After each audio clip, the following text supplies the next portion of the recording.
स्थित बैठक होती है, उस बैठक से पूर्व हम लोग तैयारी की एक बैठक करते हैं। तो आज उसी प्रकार से विभिन्न विभागों के साथ मिलकर के हमने चर्चा जो की है, नीति आयोग के माध्यम से अपने देश को, हमको कैसे दुनिया में आगे नंबर 1 अपना देश कैसे बने और हर प्रदेश का कंपटीशन में जो स्थान है उसका कंट्रीब्यूशन देश की आर्थिक व्यवस्था में कैसे बने।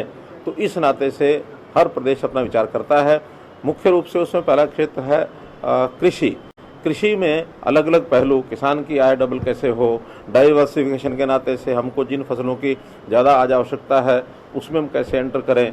खास करके जैसे अगला वर्ष अंतर्राष्ट्रीय मिलेट ईयर ये मनाया जा रहा है, तो मिलेट ईयर के नाते से ये अब एक तय विषय है कि हमारी जो खान पान में जितना मोटे अनाज का उपयोग होगा उतना शरीर के जो हमारी जो ज़रूरतें हैं वो ज़्यादा पूरी होंगी, शरीर स्वस्थ होगा। और खासकर कोविड के बाद तो ये सिद्ध हो गया है कि इसका हमें मिलेट का उपयोग ज़्यादा करना चाहिए।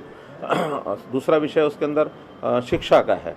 शिक्षा भी जो हमारी नेशनल एजुकेशन पॉलिसी उस अनुसार हम कितना उसके लिए तैयारी कर चुके हैं। हमने डिक्लेयर किया है कि देश भले ही 2030 तक हमारी जो NEP को अपनाएगा, हम नेशनल एजुकेशन पॉलिसी को 2025 तक पूरा करेंगे। बहुत से परिवर्तन हमने उसमें कर दिए हैं। KG to PG ये हमने परिवर्तन कर दिया है। कुछ जो ऐसे कोर्सेज जो पहले केवल इंग्लिश में होते थे उनको मातृभाषा यानी हिंदी में हमने उसको शुरू कर दिया है। स्कूली बच्चे, इसमें भी हमने शिक्षा की जो व्यवस्था, टेबलेट्स बांटने की हमने व्यवस्था की है। ज़्यादातर जो सरकारी स्कूल थे पहले केवल हरियाणा एजुकेशन बोर्ड के साथ जुड़े हुए थे, अब हमने उसको जो हमारा CBSE उसके कोर्स के साथ भी जोड़ा है। ऐसे शिक्षा में जितने भी हमारे आगे विषय आए हैं उसके ऊपर मैंने आज विचार किया है। ऐसे ही तीसरा विषय है हेल्थ। हेल्थ का भी जो पैरामीटर्स हैं, सारे देश भर के जो पैरामीटर्स हैं उसमें हम हर एक क्षेत्र में एवरेज, जो नेशनल एवरेज है उससे हम ऊपर हैं। हेल्थ में भी हम हाई, जो हमारा कुछ पैरामीटर्स खास करके मेवात जिला है, एस्पिरेशन डिस्ट्रिक्ट है, उसके अंदर जरूर थोड़े कम हैं। पलवल जिले के कम हैं। अन्यथा हमारे बाकी जो सारे 20 जिले हैं वो नेशनल एवरेज से ऊपर हैं। जो देश के 100 डिस्ट्रिक्ट, टॉप 100 डिस्ट्रिक्ट्स हैं उसमें हमारे 20 जिले आते हैं। तो इस प्रकार इन सब विषयों पर आगे बढ़ते हुए और आज हमने सारी चर्चा की है। अर्बन लोकल बॉडीज़, उसमें भी कैसे इंफ्रास्ट्रक्चर कैसे अच्छा हो, वहाँ के लोगों की सुविधाएं कैसे अच्छी बढ़ें, खास करके ईज़ ऑफ लिविंग की तरफ हम आगे बढ़ें।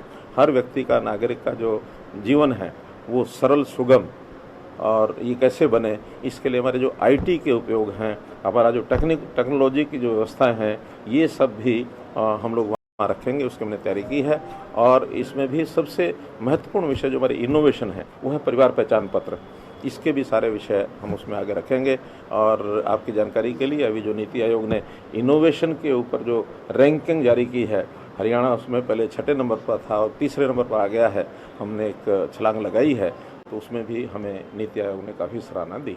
सर, जो आपका विजन है उसमें खेती के अलावा भी जो बाकी क्षेत्र आपने गिनवाए, कहीं ना कहीं इनोवेशन का अवार्ड का ही जुड़ा मेरा सवाल था, तो कई ऐसे क्षेत्र भी होंगे जो आपके कहीं ना कहीं स्कीम ऑफ आइडियाज में जो नीति आयोग के साथ बैठ के हरियाणा की पहचान खेती से, स्पोर्ट्स से अलावा इन चीजों में भी लेके जाए। और सर इसी में ये है कि जो हरियाणा की सबसे ज़्यादा ऐसी स्कीम है जिनको केंद्र अडोप्ट करता है, कहीं काफ़ी स्कीम ऐसी है, खुद PM साहब भी तारीफ करते हैं स्कीम होगी। सर मैंने बताया ना कि बहुत से विषयों में नए काम किए हैं और केवल हमने किए ऐसा नहीं, बहुत सी और स्टेट्स ने भी किए हैं। जैसे नंबर 1 पर कर्नाटक आया है, नंबर 2 पर तेलंगाना है। उन्होंने भी अपने नए नए ऐसे कुछ आयाम किए, काम किए हैं। खास करके शिक्षा में हायर एजुकेशन के लोगों को हम रोज़गार कैसे दे सकें, स्किलिंग के कोर्सेज करा करके उनको कैसे आगे बढ़ा सकें, ये हमारे लिए भी एक चैलेंज है। क्योंकि हमारे यहाँ जो गरीब लेबर है उस प्रकार की कोई समस्या ज़्यादा नहीं है। अब हमारे यहाँ शिक्षा का अच्छा स्तर होने के बाद पढ़े लिखे लोगों को रोज़गार ज़्यादा मिले। क्योंकि जैसे रोज़गार की बात आती है, पहली बात तो आज नीति आयोग ने भी ये बताया है कि जो आपके CMI के डाटा हैं वो सब गलत हैं और सेंट्रल जो हमारे जो एजेंसीज़ हैं उन एजेंसी के माध्यम से जो डाटा है वो सारा ठीक मिलता है। नीति आयोग ने आज हमको कहा कि हमारे यहाँ लगभग 8% जो है वो अनएम्प्लॉयमेंट है और वो भी पढ़े लिखे लोगों की थोड़ी ज़्यादा है। जो गरीब तबका है उसमें तो हमारे यहाँ लेबर मिलती भी नहीं है, वो सब लोग तो बाहर से आके काम करते हैं। इसलिए हमने स्किलिंग के ऊपर जोर दिया है। हमारे कुछ युवक अच्छे यानी इनक्यूबेटर्स खोल करके खोल करके आगे बढ़ें, स्टार्टअप्स के माध्यम से आगे बढ़ें और हम इंडस्ट्री में भी ऐसे सब लोगों को स्किलिंग के माध्यम से और उनके साथ MOU हो गए हैं, उसमें काम करने के लिए भेजेंगे। विदेश जाने के लिए हम यानी उनको सहयोग कर रहे हैं। हर एक जो विद्यार्थी ग्रेजुएट हो करके अगर वो पासपोर्ट की इच्छा करता है तो उसको ग्रेजुएशन के बाद बाहर निकलते समय उसको पासपोर्ट भी दिया जाता है। तो ऐसे कुछ कार्यक्रम हमारे हैं ताकि उन युवकों को काम के ज़्यादा अवसर मिले। सर, जो नीति आयोग की तरफ से कहा गया कि जो CMI के आंकड़े आते वो गलत है, तो विपक्ष के पास एक मुद्दा था बेरोजगारी का, उठाते थे उन आंकड़ों के आधार पर, तो मुद्दा तो चला। मैंने पहले ही कहा कि CMI एक प्राइवेट एजेंसी है और कहीं ना कहीं उनकी एक पॉलिटिकल बायसनेस है।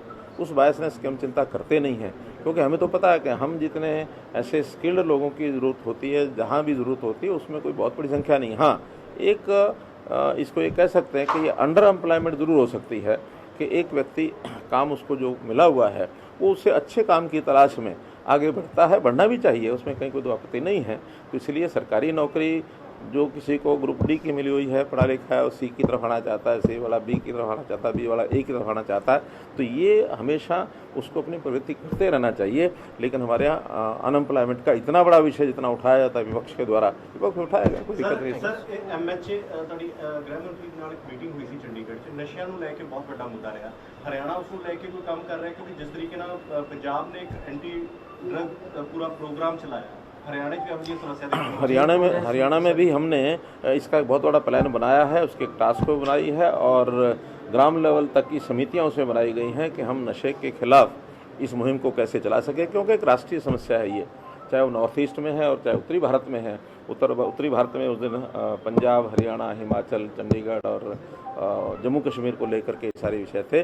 तो ये कोई बाउंड्रीज़ के साथ ये समस्या घिरी हुई नहीं है, इस बाउंड्री लेस ये समस्या है। सब लोग जो इसमें लिप्त हैं उनके ऊपर सब मिल करके कंट्रोल करेंगे और एक साझा अभियान चलाएंगे, इस समस्या से हम लड़ाई लड़ाएंगे।